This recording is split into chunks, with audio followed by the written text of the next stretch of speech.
네, 성도 여러분, 오늘도 복된 주일입니다. 오늘도 주일 예배를 통해서 하나님께 영광 돌리시고 하나님의 은혜를 듬뿍 받는 귀한 은혜가 있으시기를 바라겠습니다. 이제 다 같이 묵상기도 드리심으로 주일 예배를 하나님께 드리겠습니다. 기도하겠습니다.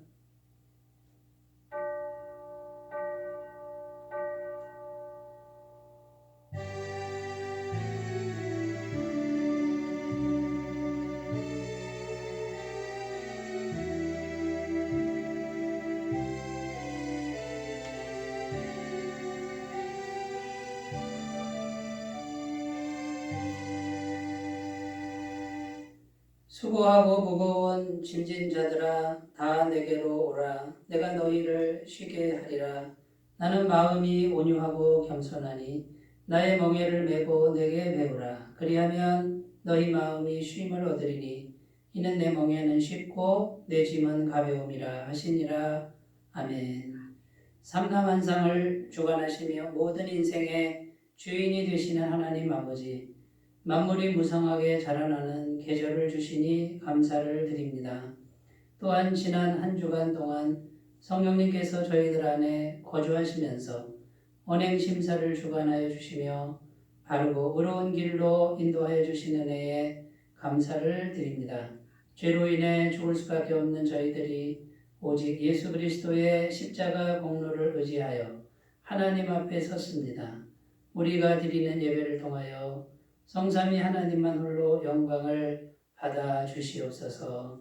거룩하신 성령 하나님, 이 시간도 주님께 정중하게 정식으로 초청합니다. 하나님께서 임하셔서 우리를 불쌍히 여기시고 우리의 예배가 영과 진리의 예배가 되도록 인도하여 주옵소서. 시종을 부탁드리며 예수님의 이름으로 기원하옵나이다. 아멘. 다 같이 찬송가 44장 함께 부르겠습니다.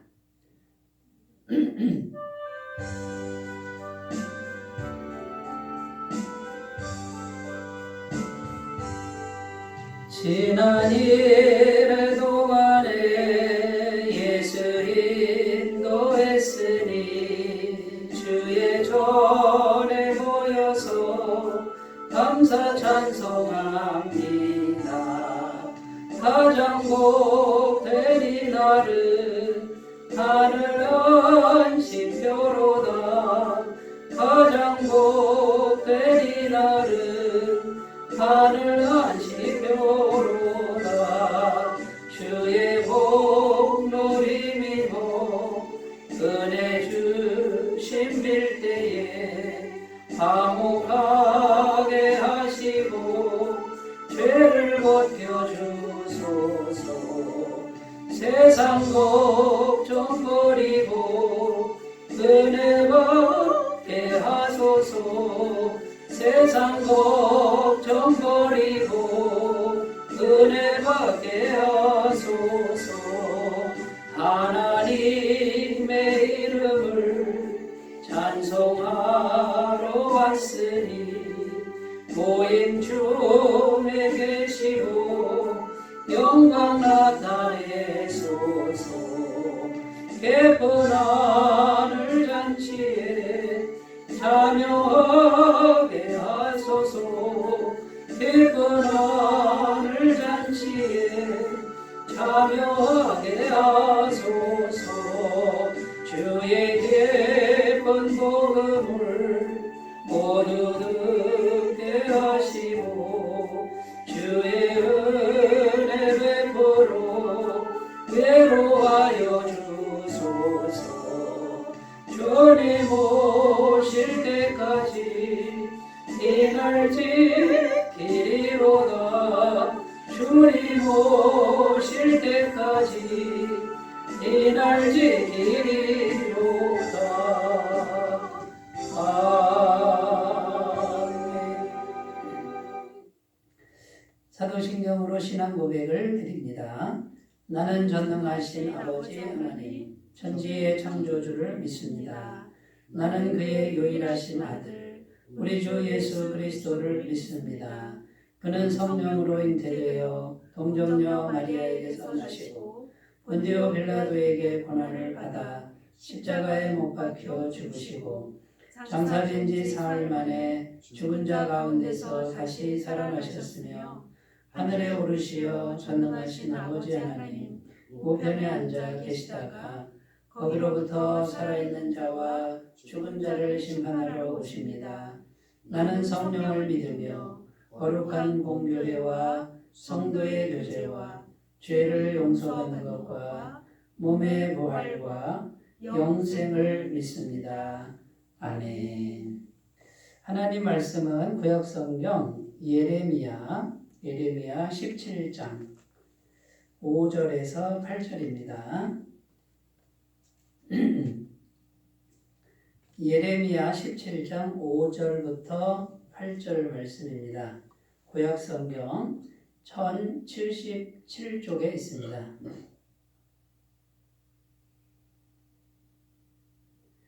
하나님 말씀을 제가 봉독해 드리겠습니다. 여호와께서 이와 같이 말씀하시니라. 무릇 사람을 믿으며 육신으로 그의 힘을 삼고 마음이 여호와에게서 떠난 그 사람은 저주를 받을 것이라. 그는 사막의 떨기나무 같아서 좋은 일이 오는 것을 보지 못하고 광야 간조한 곳 건건한 땅 사람이 살지 않는 땅에 살리라. 그러나 무릇 여호와를 의지하며 여호와를 의뢰하는 그 사람은 복을 받을 것이라. 그는 물가에 심어진 나무가 그 뿌리를 강변에 뻗치고 더위가 올지라도 두려워하지 아니하며 그 잎이 청청하며 가무는 해에도 걱정이 없고 결실이 그치지 아니함 같으리라. 아멘. 네, 오늘 말씀의 제목은 물가에 심어진 나무처럼 되는 인생, 물가에 심어진 나무처럼 되는 인생, 이런 제목으로 함께 은혜를 나누고자 합니다. 제가 전에 있던 교회에서 구역장 수련회를 전북 무주로 간 적이 있습니다. 한 40명, 50명 정도의 성도님들과 함께 가서 사과 따기 체험을 했습니다. 사과 과수원에 들어갔는데 그 과수원에서 일하는 분이 질문을 하는 겁니다.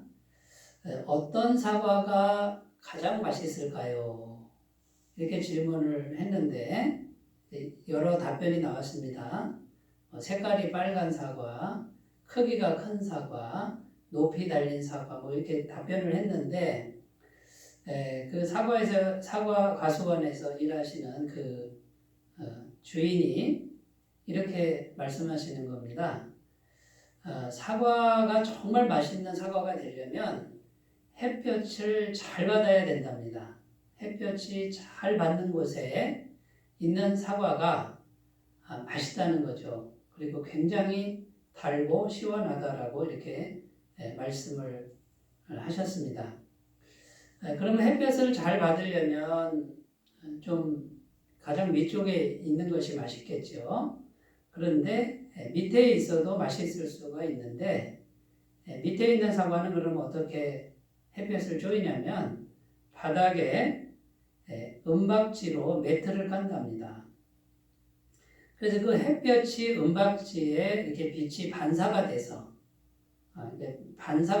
밑에서 비추는 그 빛, 직접 햇볕을 쏘이지 않아도 반사된 빛만으로도 사과가 아주 맛있다라는 것이죠. 그러니까 어찌됐든 하늘에 있는 그 햇볕이 항상 잘 비치는 그 사과는 다른 사과보다 맛있다는 거고요. 같은 나무에 달려 있어도 그 당도가 또 시원함이 차이가 있다라고 이렇게 말씀하셨습니다. 자, 하나님은 마치 하늘에 있는 태양 같으시죠. 항상 빛을 비추고 계십니다. 한이 없이 일관되고 변함없이 비추시는 빛 같은 분이 우리 하나님이십니다. 자, 그러면 인간인 우리는 어떻게 해야 될까요? 그 햇볕이 항상 비치고 있으니 인간인 우리가 그 빛을 잘 받기만 하면 됩니다. 그 빛이 잘 비치는 그 위치에 서서 그 빛을 잘 받으면 어떤 인생이 될까요? 맛있는 인생이 됩니다. 가치 있는 인생이 될 줄로 믿습니다. 자, 그러면 하나님의 빛이 잘 비치는 곳이 어디입니까? 그러면 우리 이 육신의 몸을 어디다 갖다 놓느냐 이런 문제가 아니잖아요. 결국 하나님의 빛이 인간인 우리에게 이렇게 일관되게 잘 비춰야 될 장소는 위치는 곧 우리의 마음이다라는 거예요. 그러니까 영이신 하나님이 빛처럼 계속 빛을 비출 때 우리의 영혼이 늘 하나님의 빛이 잘 비치는 그런 영혼의 상태, 마음의 상태를 늘 유지만 하면 그 빛이 언제나 잘 비치고 우리 인간의 마음에 하나님의 빛이 계속 비치는 그런 결과가 될 것이고 맛있는 사과처럼 우리의 인생도 정말 맛 좋고 가치 있는 그런 인생이 될 줄로 믿습니다. 자, 오늘 말씀에 보면 오늘 말씀 본문에도 이 사람의 마음이 중요하다. 이런 내용이 오늘 말씀에도 분명히 드러나 있습니다. 자, 5절 말씀에 보면 이렇게 되어 있습니다. 여호와께서 이와 같이 말씀하시니라. 무릇 사람을 믿으며 육신으로 그의 힘을 삼고 마음이 여호와에게서 떠난 그 사람은 저주를 받을 것이라. 자, 이 5절 말씀에 보면 무엇이 여호와에게서 떠난 사람입니까? 마음이 여호와에게서 떠난 사람은 저주를 받을 것이다. 이렇게 되어 있습니다. 그러니까 오늘 본문 말씀에서도 마음을 강조하고 있는 거예요. 그 마음이 여호와 하나님에게서 떨어졌다 이 말은 하나님이 빛이신데 그 빛이 마음에 떨어졌으니까 잘 비치지 않는 상태를 말하는 거죠. 자, 그 사람은 어떤 결과를 가져오느냐? 6절 말씀에 그는 사막의 떨기나무 같아서 떨기나무는 이파리도 없고 열매도 없는 가시나무, 해쩍 마른 나무를 말하는 거죠. 좋은 일이 오는 것을 보지 못하고 광야 간조한 곳, 이 간조한 곳은 사막을 말합니다.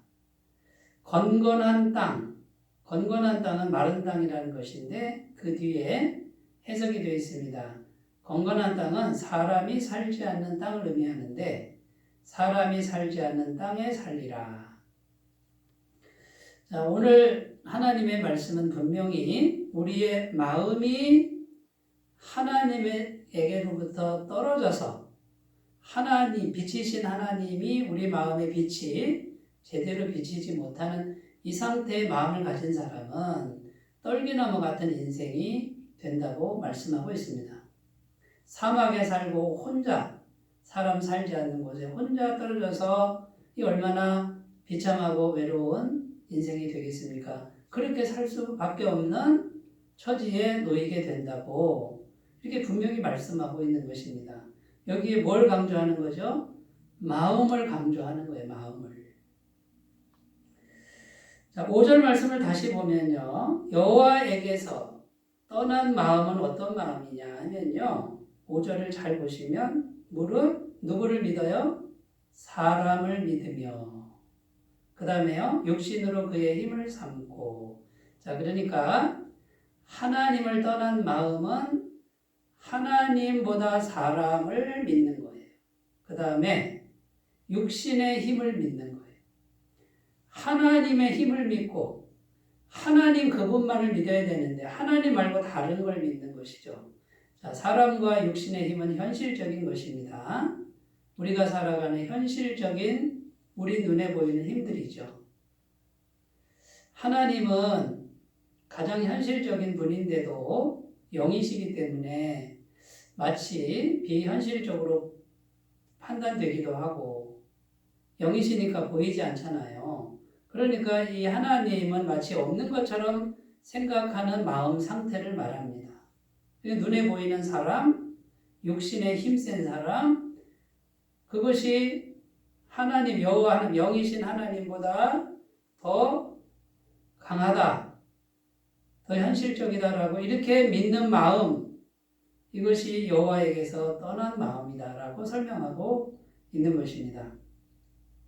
자, 이 마음은 떨기나무 같은 인생이 된다는 거고요. 반대로 7절 말씀에 보면 여호와를 의지하는 사람이 나옵니다. 7절 그러나 무릇 여호와를 의지하며 여호와를 의뢰하는 그 사람은 복을 받을 것이라. 여기 보면 의지라는 단어가 나오고 의뢰라는 단어가 나오는데 뭘로 의지합니까? 마음으로 의지하죠. 그리고 여기도 마음을 강조합니다. 여호와를 마음으로 의지하는 사람, 여호와를 마음으로 의뢰하는 사람 같은 뜻입니다. 그런데 의뢰라는 단어 속에는 소망이라는 뜻이 들어 있습니다.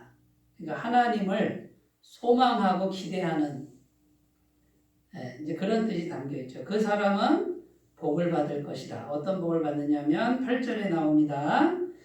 그는 물가에 심어진 나무가 이렇게 되어 있어요. 나무가 물가에 심어져 있어서 그러면 뿌리가 뭡니까? 뿌리에서부터 물이 수분이 계속 공급이 되는 거죠. 그는 물가에 심어진 나무가 그 뿌리를 강변에 뻗치고 더위가 올지라도 두려워하지 아니하며 왜요? 물가가 있으니까 더위가 와도 물을 얼마든지 빨아들일 수 있습니다. 그 잎이 청청하며 가무는 해에도 걱정이 없고 결실이 그치지 아니함 같으리라. 물가에 심어진 나무가 뿌리를 물가에 내리고 있습니다. 이 뿌리가 곧 사람의 마음이라고 할 수 있고요. 이 마음이 어디에 뿌리를 내린 겁니까? 하나님, 영원한 빛이신 하나님, 영원한 생수이신 하나님께 이 마음이 뿌리인데 그것이 뿌리를 내리고 있다 그 말이에요. 그러니까 가뭄이 와도 생수의 근원 되신 하나님으로부터 생수가 공급되고 더위가 와도 잎이 마를까 걱정할 필요가 없다는 거예요. 하나님으로부터 생수가 공급되니까 잎이 계속 청청하다 그 말이에요. 이런 인생이 된다라고 말씀하고 있습니다. 여러분, 말씀을 듣는 저와 여러분이 물가에 심어진 나무처럼 되는 인생이 다 되시기를 주님의 이름으로 축원드립니다. 그렇게 되시기 바라겠습니다. 자, 그러면 마음이 중요하다. 여기 마음이 여기에서부터 모든 것이 결정이 된다. 이것을 우리가 분명히 인식하고요. 마음을 건너뛰고 바깥의 일부터 하는 게 아니라 신앙의 주제는 영적 문제입니다. 영의 문제는 마음의 문제, 다른 말로 영혼의 문제인데 이 마음에서부터 하나님을 잘 믿으시고 그 하나님을 하나님으로 잘 모시고 살아가는 이것만 잘 훈련하시고 가꾸시고 유지만 하시면 오늘 말씀 그대로 될 줄로 믿습니다. 자, 그러면 우리가 이제 어떻게 해야 되는지 오늘 말씀을 그대로 우리가 적용을 해서 한 3가지 정도만 우리가 실천사항을 살펴보도록 하겠습니다. 첫 번째는 7절 말씀에 그러나 무릇 여호와를 의지하며 이렇게 되어 있죠. 그러니까 마음으로 하나님을 의지하라 그건데요. 자, 마음으로 하나님을 의지하면 은혜가 공급된다는 거예요. 그래서 마음으로 은혜 주시는 하나님을 항상 의지합시다. 물가에 심어진 나무에게 물이 계속 공급된다 이 말은 하나님의 은혜가 계속 공급되는 거예요. 어디를 통해서요? 마음을 통해서 공급되고 있음을 말해주고 있습니다. 그런데 이 하나님의 은혜는 하늘의 태양과도 같다는 겁니다. 언제나 비치고 있고 이미 그 은혜는 마르지 않고 계속 공급되고 있는 것입니다. 왜냐하면 하나님은 은혜의 하나님이고 은혜 베푸시는 하나님이시기 때문에 항상 은혜는 계속되고 있습니다. 지금도. 여러분 우리가 기도하지 않아도 구하지 않아도 이미 우리에게 주어진 은혜가 얼마나 많습니까? 하늘의 태양 우리가 구하지 않았는데 계속 공급되잖아요. 빛도 공급되고 열도 공급되고 밝음도 공급되고 하늘의 달, 밤에 어두운 밤하늘을 비추는 달이 그 빛이 공급되고 여러분 공기를 생각해 보시면 구하지도 않았는데 이 지구상에 얼마나 많은 산소가 공기가 가득 들어 있습니까? 폐병 환자가 병원에서 산소통을 가지고 이걸 하루 종일 마시면 적어도 30만 원이 든답니다. 30만 원에서 80만 원 정도가 돈이 드는데 여러분 하나님이 주신 산소는 공짜입니다. 하루 종일 마셔도 이미 우리가 구하지 않아도 하나님의 은혜는 계속되고 있습니다. 이 우주와 자연과 이 모든 자연계가 인간을 위해서 만들어졌다고 성경은 증언하고 있는 것입니다. 문제는 무엇이냐면 은혜는 계속되고 있는데 우리 마음이 그 은혜를 알지 못하고 그 은혜를 받을 줄 모르는 데 있다는 겁니다. 여러분 무엇보다 죄인인 우리를 구원하신 구속의 은혜는 또 얼마나 큽니까? 하나님 자신이 인간이 되셔서 이 땅에 오시고 하나님 자신이 전부를 찢어서 우리를 주신 사건, 십자가 사건인데 그 보혈로 우리의 영원한 죄, 모든 죄를 말갛게 씻으시는데 오늘도 씻고 내일도 씻고 모레도 씻고 영원히 씻어주시는 끝없는 구속의 은혜가 그 은혜가 계속 강물처럼 흐르고 있지 않습니까? 그렇게 은혜를 베풀어 주셨는데도 우리 마음이 그 구속의 은혜를 잘 모를 때가 있지 않습니까? 지금도 마음이 그 은혜에 닿지 못한 수많은 심령들이 얼마나 많이 있습니까? 그런데 우리는 지금 구원받아서 마음으로 그 은혜를 알게 되었어요. 그 구속의 은혜를 알게 되었어요. 영원한 생수이신 하나님과 연결된 마음이 되고 영원한 죄사함을 주시는 예수 그리스도의 보혈과 연결된 마음이 되었다 그 말이에요. 자, 하나님은 계속해서 은혜를 베푸시는 분이십니다. 그분의 은혜는 모자라지 않습니다. 그분의 은혜는 마르지 않습니다. 언제나 풍성합니다. 그러니까 마음으로 은혜의 하나님을 항상 의지하는 사람은 넉넉한 은혜를 언제든지 받게 될 줄로 믿습니다. 우리나라의 어떤 목사님이 한국에서 목회를 잘 하시고요. 한 10년 목회하셨는데 개척을 해가지고 목회해서 한 2,000명 되는 교회로 성장을 시켰습니다. 근데 이 목사님이 개척할 때 약속을 했답니다. 하나님께 약속하고 사람에게도 약속을 했는데 10년만 하고 사임하겠다 이렇게 약속을 했는데 이분이 약속을 지켰습니다. 그리고 교회가 그렇게 부흥하는데도 사임을 하고 후임 목사님께 물려주고 이렇게 이제 다른 데로 가는데 스위스 제네바 한인교회에서 한 20명도 안 모이는 교회에서 스위스로 오셔서 3년만 목회해달라고. 그런데 사모님이나 가족은 오지 마십시오. 집이 없습니다. 생활비도 잘 못 드리니까 오지 말고 목사님 혼자 오십시오. 그래가지고 하나님 뜻이라고 생각하고 스위스로 날아갔답니다.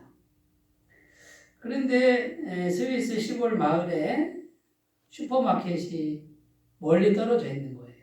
이 목사님 혼자 설거지하고 밥하고 하다가 고무장갑이 다 떨어졌는데 외국이다 보니 고무장갑 사는 게 너무 어려운 거예요. 그래서 이 목사님이 아이고 고무장갑을 좀 살 때가 됐는데 이러고 있는데 그 다음날 미국에서 소포가 날라온 거예요. 전에 알던 권사님이 소포를 보냈는데 여러분 그 소포에 뭐가 들었을까요? 고무장갑이 들어있더라는 거죠. 여러분 이 목사님은 고무장갑 달라고 기도한 적이 없습니다. 그런데 하나님이 아시고 그 미국에 있는 권사님 마음을 감동하는 거죠. 이 미국에 있는 권사님이 편지를 썼는데 거기에 목사님 이상하죠? 왜 고무장갑을 자꾸 보내라는 마음이 제 마음에 강력하게 일어나는지 모르겠어요 하고 고무장갑을 보냈다는 거예요. 귀한 거 못 보내드려서 죄송합니다 그랬답니다. 여러분, 이 목사님 마음이 은혜의 하나님과 연결이 되어 있으니 하나님의 은혜가 공급이 된 겁니다. 정확하게 틀림없이 어떤 마음을 움직여서라도 그 필요를 채우신다라는 것입니다. 여러분, 빌립보서 4장 19절 말씀에 이렇게 약속합니다. 나의 하나님이 그리스도 예수 안에서 영광 가운데 그 풍성한 대로 너희 모든 쓸 것을 채우시리라. 아멘. 이 말씀이 그대로 이루어진 거예요. 여러분, 그러므로 우리가 우리 마음이 은혜 베푸시는 하나님을 의지하는 마음이 있으면 하나님은 언제든지 은혜가 공급되게 하시는 것을 꼭 믿으시기 바라겠습니다. 성경에 보면 야곱의 아들, 야곱의 11번째 아들 요셉의 이야기가 나옵니다. 20살도 안 된 아이가 노예로 팔려갑니다. 얼마나 무섭고 외롭고 눈물 나는 처지에 처했습니까? 그런데 이 요셉이 마음으로 하나님만 의지합니다. 창세기 39장에 보면 여호와께서 요셉과 함께 하셨다. 여러분, 어떻게 함께 하시는 걸까요? 요셉이 하나님 한 분만 의지하니 하나님이 그 마음을 통해서 함께 하신 것이죠. 이 요셉이 결코 죽지 않습니다. 열심히 일을 하다 누명 쓰고 지하 감옥에 갇히는데 거기서도 여전히 마음으로 하나님만 의지합니다. 하나님이 이 요셉을 높이 들어 쓰십니다. 은혜를 베푸시는데 애굽의 그 큰 나라의 국무총리가 되게 하시고 7년 기간 동안에 세상에 수많은 사람을 그 생명을 살리는 주님의 귀한 도구로 사용하지 않습니까? 여러분, 성경에는 이런 이야기가 많이 나오고 있습니다. 마음으로 사람을 의지하지 말고 현실보다도 영이신 하나님, 그분 은혜 베푸시는 하나님, 그분을 항상 의지하는 분들은 은혜의 하나님을 넉넉하게 경험하게 될 줄로 믿습니다. 이 은혜가 충만하시기 바라겠습니다. 자, 오늘 본문 말씀은 어떤 배경에서 쓰여졌냐면요. 유다 나라입니다. 이스라엘 나라가 남북으로 나뉘어졌죠.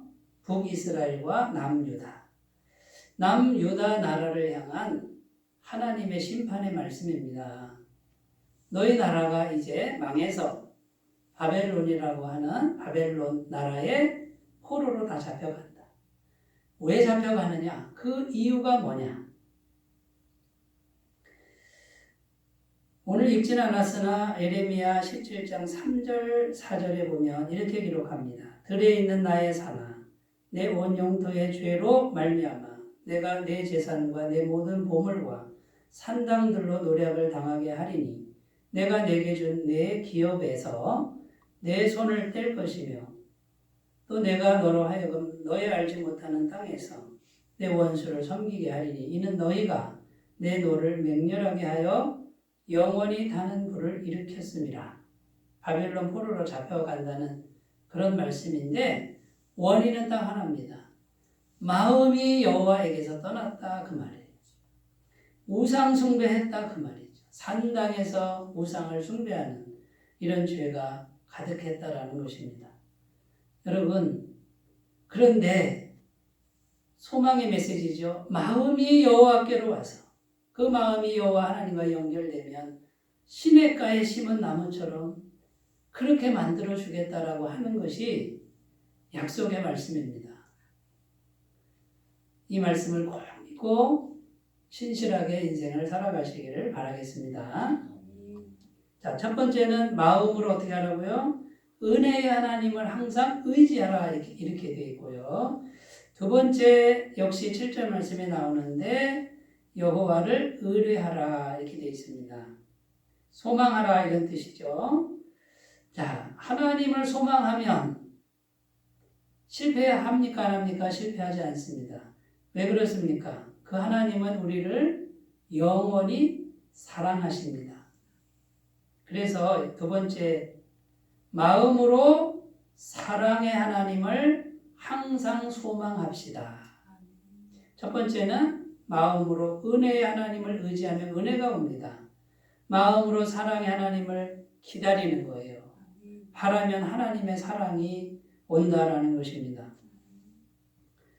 의뢰라는 단어는 소망이라는 뜻이고요. 주님은 참으로, 우리 주님은 진정으로 소망을 해도 충분하고 안전할 정도로 변함없는 분이십니다.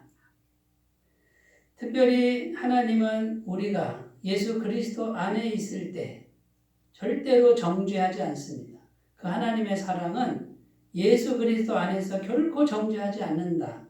성경에 이렇게 약속합니다. 로마서 8장 1절 2절 그러므로 이제 그리스도 예수 안에 있는 자에게는 결코 정죄함이 없나니 이는 그리스도 예수 안에 있는 생명의 성령의 법이 죄와 사망의 법에서 너를 해방하였습니다.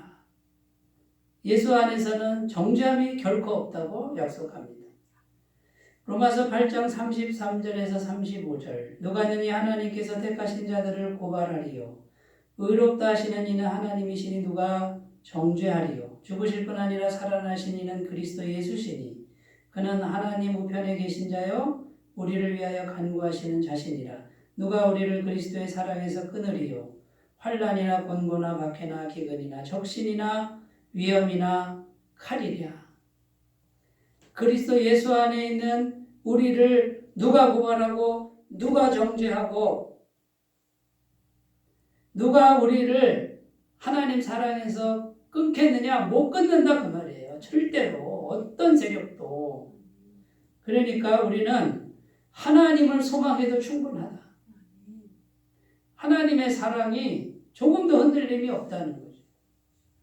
그러면 우리는 어떻게 해야 돼요? 힘든 순간에도 고난의 순간에도 마음으로 하나님의 사랑을 항상 소망하는 이런 태도를 갖는 것이 무엇보다 중요할 줄로 믿습니다. 여러분 우리가 하나님 사랑의 하나님을 소망하면 하나님은 우리에게 실망을 주시지 않습니다. 하나님은 사랑이십니다. 그 사랑이 저 높고 높은 별을 넘어 이 땅에 오셔서 사람이 되시고 죄인이 되시고 우리를 위하여 대신 십자가에서 죽으신 그 크신 사랑이라는 거예요. 그 사랑을 꼭 믿으시기를 바라겠습니다. 어떤 여인이요 얼굴이 아주 예쁜데 이 여인에게 컴플렉스가 있었습니다.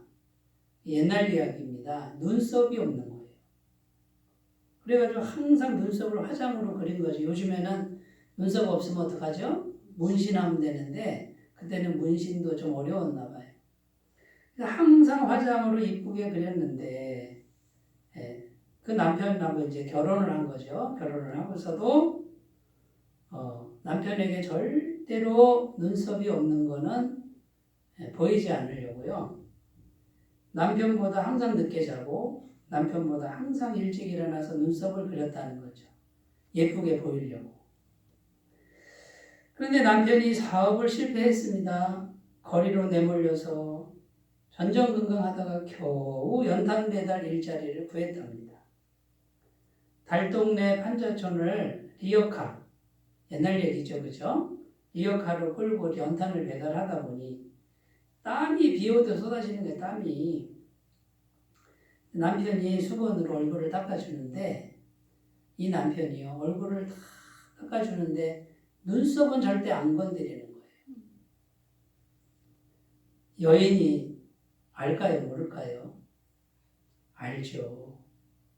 남편도 알고 있는 거예요. 그런데 그 눈썹은 건드리지 않는 거예요. 그리고 남편이 수시로 땀을 닦아주는데 땀 때문에 눈썹 화장이 지워질까 봐 수시로 부인 땀을 닦아주더라는 거죠.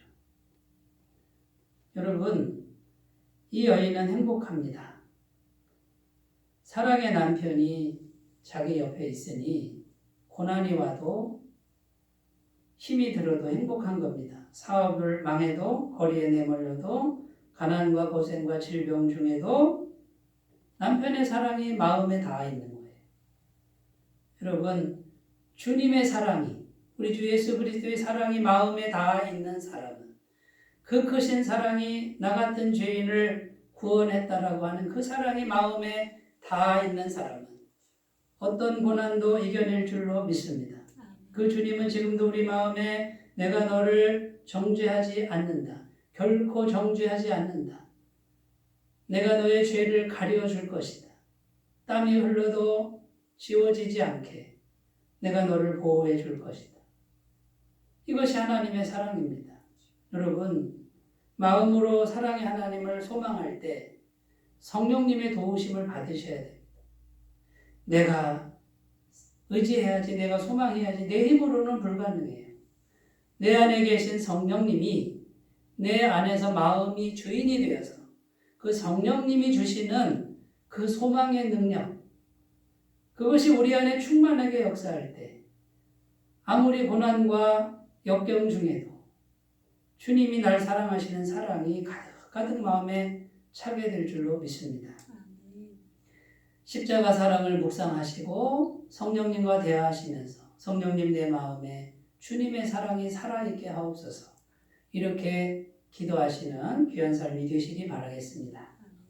세 번째는요, 마음으로 어떻게 하면 우리가 물가에 심어진 나무처럼 되느냐, 어떤 상황에도 감사와 찬송으로 응답하는 겁니다. 아무리 힘들어도 감사와 찬송의 태도를 견지하시면 하나님이 기뻐하십니다. 여러분, 부모가 언제 가장 기뻐할까요? 자식이 감사할 때예요. 뭐 해준 거 없는데 감사한 거예요. 어느 날 아버지가 출근하는데 아들이 일찍 일어나서 아버지 구두를 닦습니다. 네가 웬일이냐? 그냥 아빠 감사해서요. 저 위해서 이렇게 애써주시고 수고해주셔서 감사해서요. 그래? 그래가지고 주머니에서 용돈 1,000원을 꺼내서 줬어요. 아니요, 아빠 안 받을게요. 전 진심이에요. 그래? 그리고서 아빠가 차를 타고 가다가 기분이 너무 좋은 거예요. 그래서 다시 집으로 가가지고 15층 아파트 올라가서 아들을 불러다가 10,000원을 줬다는 거예요. 너무 마음이 좋은 거죠. 하루가 기분이 좋다는 거예요. 자식이 부모에게 감사할 때 부모는 이렇게 기쁜 거예요. 여러분, 고난 중에도 감사와 찬송을 계속해서 유지하는 이 마음의 능력을 기르시면 하나님이 역사할 줄로 믿습니다. 사도행전 16장에 가보면 바울과 실라의 이야기가 나옵니다. 빌립보 지방에 갔는데 복음을 전하는데 귀신 들린 여종이 방해를 합니다. 이 귀신 들린 여종이 귀신 들려서 점쳐서 그 돈을 받아서 주인을 이롭게 했는데 바울이 예수님 이름으로 물리칩니다. 귀신아 나가라 그랬더니 예수님 이름으로 귀신이 쫓겨나가고 점치는 능력이 상실됐어요. 주인이 가만히 있을 리가 없죠. 그때 당시에 관공서에 고발을 합니다. 그런데 묻지도 않고 따지지도 않고 그냥 바울과 실라를 때리고 감옥에 가둬버립니다. 온몸이 다 터졌겠죠. 피가 났겠죠. 얼마나 억울합니까? 그런데 한밤중에 바울과 실라는 일어나서 기도하고 찬송했다고 기록합니다. 그렇게 억울한 일 당해도 하나님께 기도하고 찬송했다, 감사했다 그 말이에요. 그때 하나님이 얼마나 기뻐하셨는지, 기적을 베푸는데 옥토가 흔들리고 옥문이 열리고 매인 게 풀어졌다고 성경은 증언합니다. 그걸로 끝나지 않고 간수가 두려워서 자결하라고 했을 때 여보시오 여보시오 우리가 여기 있어 자결하지 마시오. 그러니까 이 간수가 우리가 어떻게 하여야 구원을 받겠습니까? 이때 그 유명한 말씀이 나오지 않습니까? 가로되 주 예수를 믿으라 그리하면 너와 내 집이 구원을 얻으리라. 그래서 그 간수가 예수님 믿고 세례받고 그 간수 집이 빌립보 교회가 된 거 아닙니까? 여러분 감사와 찬송으로 끝까지 승리하시기 바라겠습니다. 데살로니가전서 5장 18절 범사에 감사하라 이것이 그리스도 예수 안에서 너희를 향하신 하나님의 뜻이니라. 아멘. 여러분 시냇가에 심은 나무처럼 되는 인생이 다 되시기를 바라겠습니다. 기도합니다. 하나님 아버지 마음이 중요합니다. 마음이 하나님을 떠나지 않게 하옵소서. 마음으로 은혜의 하나님을 항상 의지하고 마음으로 사랑의 하나님을 항상 소망하며 마음으로 감사와 찬양이 소멸되지 않도록 지켜주옵소서. 예수님 이름으로 기도드립니다. 아멘. 찬송가 288장 함께 부르겠습니다.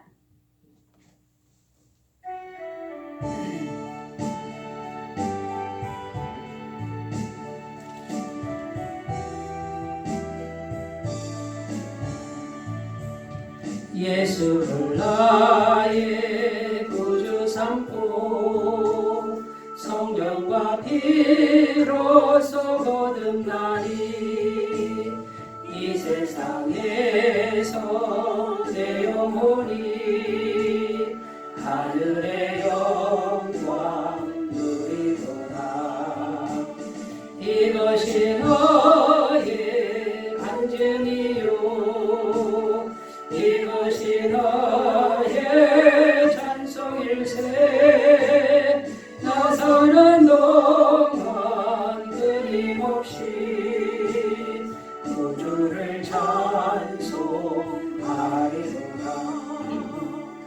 온전히 주께 맡긴 내 영 사랑의 음성을 듣는 중에 천사를 왕래하는 것과 하늘의 영광 보리로다.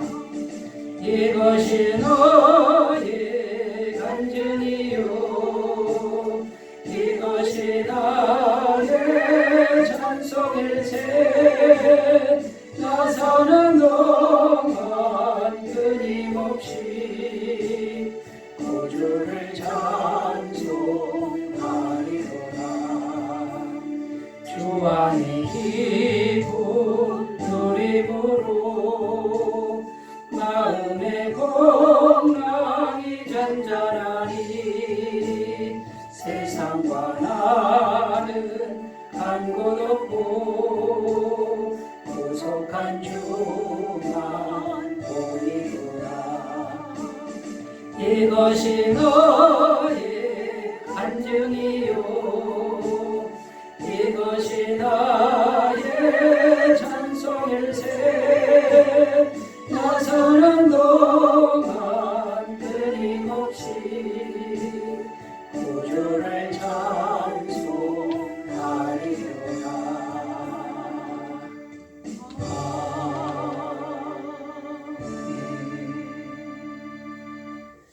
네, 광고 말씀은 특별한 건 없고요. 코로나 시대에 방역수칙 잘 준수해 주시고 항상 기도해 주시면 감사하겠습니다. 찬송가 384장 부르시고 축도로 예배를 마치겠습니다.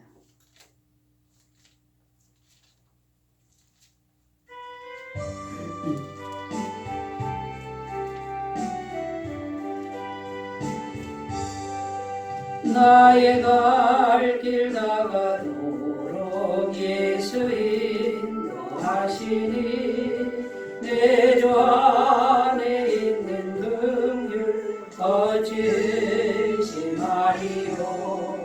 믿음으로 사는 자는 하늘 위로 받겠네. 무슨 일을 만나든지 만사형통하리라. 무슨 일을 만나든지 만사형통하리라. 나의 갈 길 나가도록 예수 인도하시니 어려운 일 당할 때도 조카를 내주시네. 나는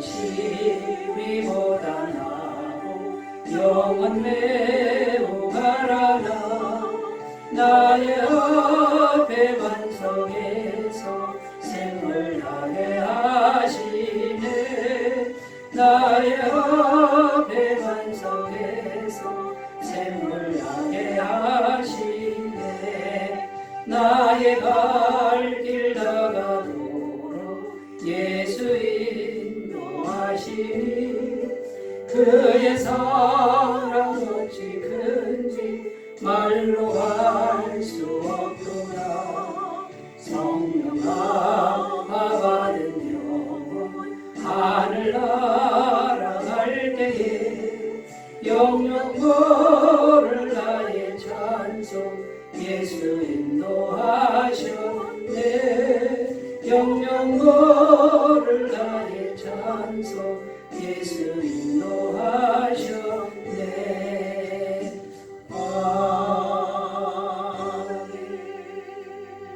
이제는 우리 주 예수 그리스도의 은혜와 하나님 아버지의 사랑하심과 성령님의 교통하심이 주일 예배를 드리는 주의 백성들 위해 영원토록 함께 하시기를 간절히 축원하옵나이다. 아멘.